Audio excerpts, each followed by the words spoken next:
Southeast Texas Weekly, brought to you by the Modern Vein Surgery Institute at Privity Clinic for Surgical Care.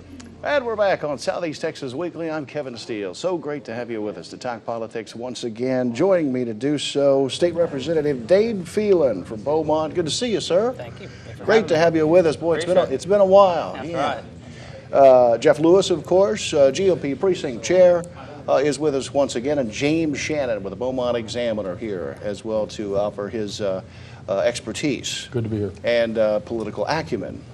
Thanks for being here. All right, Jeff Lewis. Mm-hmm.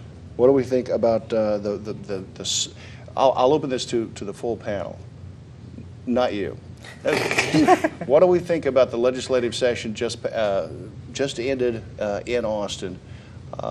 You've written extensively about this. Give me a broad perspective, and then I'll turn to the pro on this.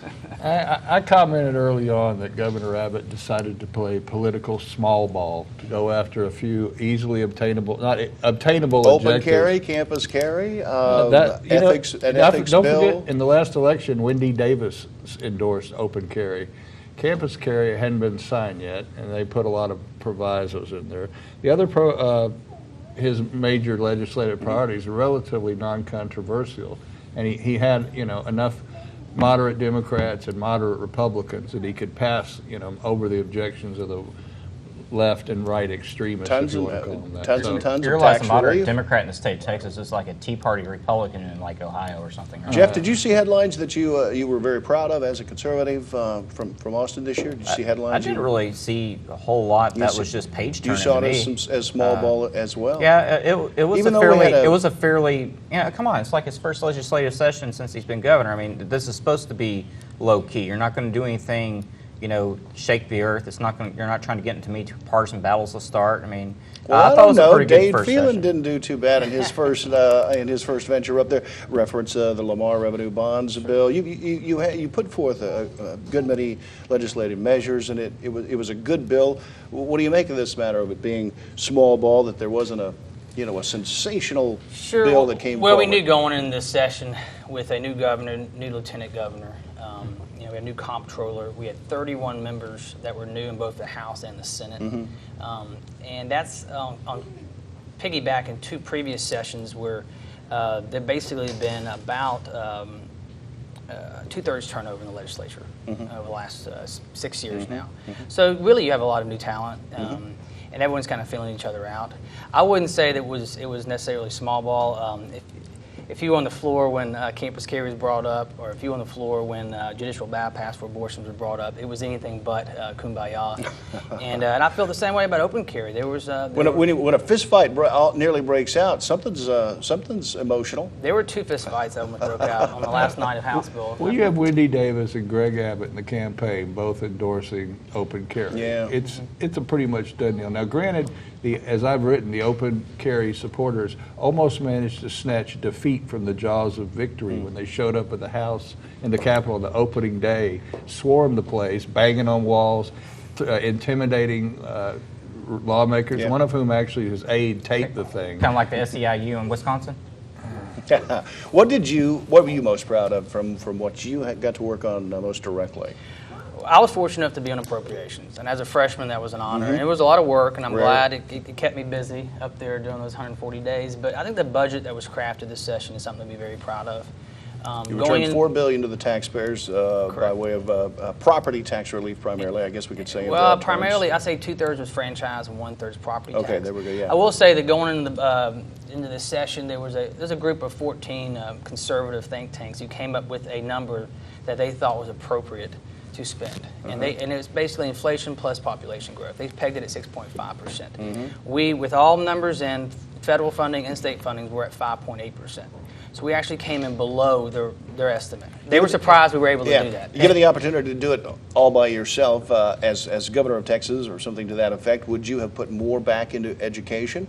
Growth plus $1.5 billion was put back into education. But would you have been able to do? Would you have done more? Well, I can tell you that we put $880 million in for population growth, and the remaining of the balance, that 1.5, we put into education. There is a lawsuit out there that we're not sure of how it is going to play out.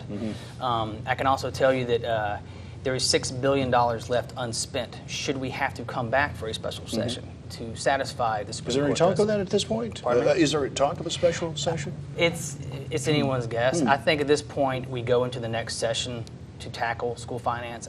The way the timeline has been laid out for arguments, I don't see it happening between now and the next cycle. What do you gentlemen think about this this campus carry and this open carry? I mean, to hear some folks talk, this is going to be the most alarming thing since, high noon on the streets of Tombstone. I think there's problems with it, and I think, academic freedom is threatened by, I hear some of these verbal attacks some of these hothead young students make on their professors. I would hate to think the guy can't stand up there and talk without some, punk with a gun sitting in his classroom. But I think if there are violations like that, they'll crack down on them hard. Holmes, the Aurora Theater movie massacre guy, had all his ammunition delivered to the college there. There's, the connection between that is problematic. And the chancellor of the UT system, a former admiral from the Joint Chiefs of Staff, opposed this bill. And a lot of the things that were built in to limit campus carry Jeff, are... critics because- of these bills say you can't have people running around the state of Texas openly carrying weapons, alarming.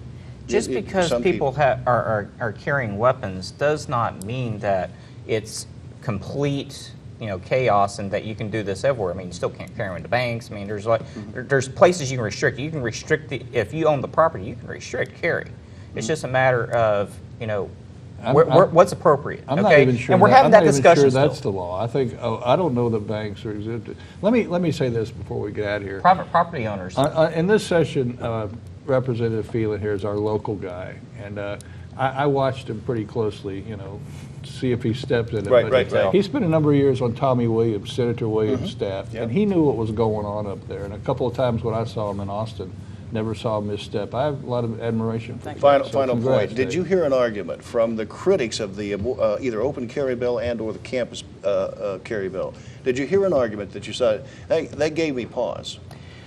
No, let me tell you that I was actually a staff member in the Texas House when the CHL law passed, concealed handgun, and it was the same arguments they're making now. That it's going to be chaos in the streets, and it ended up being much ado about nothing. The statistics I saw were less than 2% of college campus students will even qualify. They have to have a concealed handgun license, pass the background check, submit their fingerprints, pay the fees, take the class. When it's all said and done, you look at the ages of individuals who leave college. In other states who've gone through the campus carry process, less than 2% of the student body actually carry on campus. I understood. Yeah. And it's really more about the faculty and more about the support staff. And they do have, there are opportunities for the presidents to exempt out certain areas of campus that they feel are security risk. The J.J. Pickle Institute in North Austin carries uranium and other nuclear stuff. And they can actually say, if our security guards can't carry a weapon, a student can't. Gentlemen, thanks very much. We appreciate it. It's been interesting. We're going to be back in just moments to talk about new troops sent into Iraq. We'll talk about Jeb Bush. We'll talk about this new secret trade pact in Washington and much more when Southeast Texas Weekly continues. Yeah, I'm old enough.